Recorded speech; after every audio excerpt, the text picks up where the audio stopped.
मैं अब रिक्वेस्ट करूंगा मेजर जनरल डॉक्टर राजन कोचर को, जो वीएसएम हैं रिटायर्ड, आर्मी ऑर्डिनेंस कॉर्प्स में वर्क करते हैं, उनसे मैं निवेदन करूंगा कि वो भी आकर अपनी बात रखें।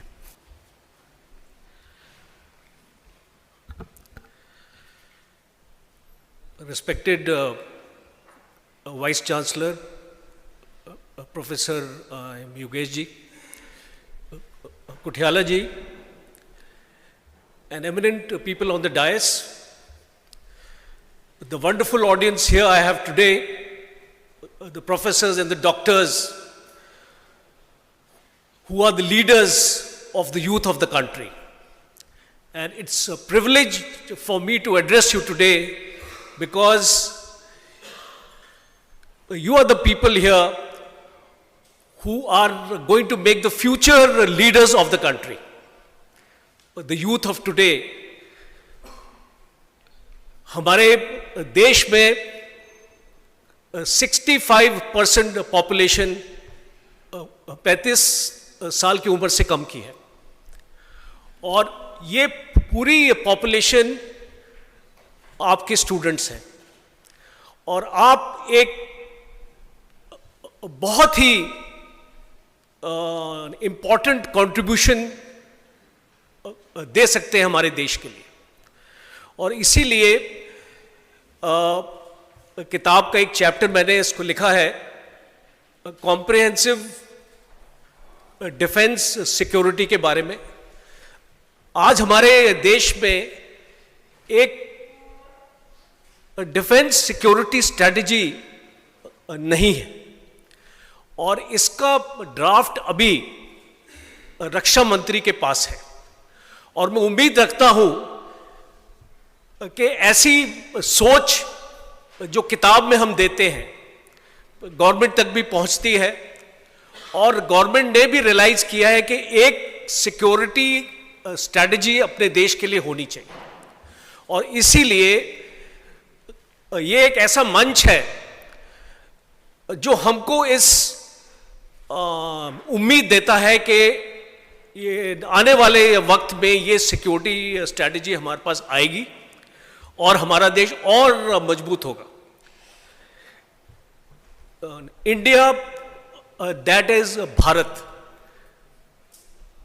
Article 1.1 of the Indian constitution में लिखा गया है, और हम इसी चीज को हमारे यूथ को याद दिलाना चाहते हैं कि हमारा जो देश है, भारत देश, हमको इस देश को और आगे लेके जाना है।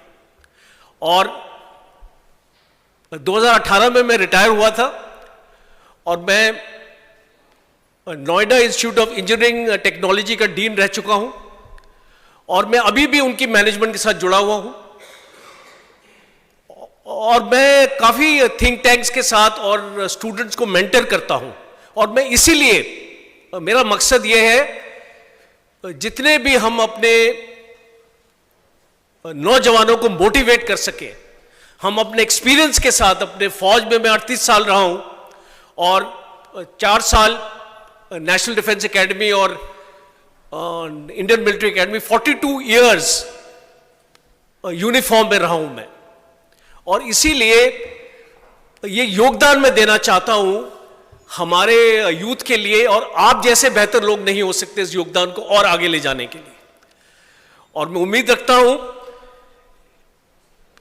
भारत जिस दिशा में चल रहा है, हमारे प्राइम मिनिस्टर उसको जैसे लेके जा रहे हैं, और सौभाग्य था मुझे परसों एक मोदी जी के ऊपर किताब थी जिसका इनॉग्रेशन था, जिसमें इसको मुझे इनवाइट था, और वहां पे मैंने अमित शाह जी को सुना, जयशंकर जी को सुना, और हमारे वाइस प्रेसिडेंट जी को सुना। और कोई शक नहीं है मुझे कि आज जो हमारा देश है मोदी जी के अंडर और इन नेताओं के अंडर सेफ हैंड्स में है, और हमको जो उनकी कल्पना है और वो जो चाहते हैं उसको आगे लेके जाना है। और इसी के साथ इसको मैं अपने टॉक का जो इसको लास्ट पार्ट है, मैं आपके साथ इसको शेयर करना चाहता हूं कि कल ब्रह्मोस मिसाइल का हमने टेस्ट किया हवाई जहाज के जरिए। सुखोई एयरक्राफ्ट ने एक ब्रह्मोस मिसाइल को फायर किया और वो मिसाइल अपने टारगेट पे गई 450 किलोमीटर दूर। 290 किलोमीटर रेंज है इस मिसाइल की। अगर इसको जमीन से फायर करें और अगर एयर से फायर करें तो 450 किलोमीटर। ये टेक्नोलॉजी है। पोखरण 1 और पोखरण 2 को आपको याद होगा 1974 में 18 मई को पोखरण 1 हुआ था और 11 मई को 1998 में जब वाजपेयी थे हमारे इसको प्राइम मिनिस्टर, हमने पोखरण 2 किया था और यूनाइटेड स्टेट्स को खबर तक नहीं हुई और CIA को खबर तक नहीं हुई कि हम ये टेस्ट कर रहे थे। तो ये टेक्नोलॉजी का असर है और आज हम एक न्यूक्लियर देश हैं और इसीलिए लोग हमको रिस्पेक्ट करते हैं। अगर हमारे पास ये न्यूक्लियर कैपेबिलिटी नहीं होती तो आज आपको ये रिस्पेक्ट नहीं मिलता।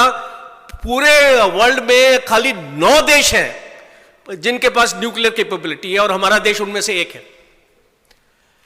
और इसी के साथ टेक्नोलॉजी हमारा फ्यूचर है और जो हमारे यूथ हैं वो देश का भविष्य है। और मैं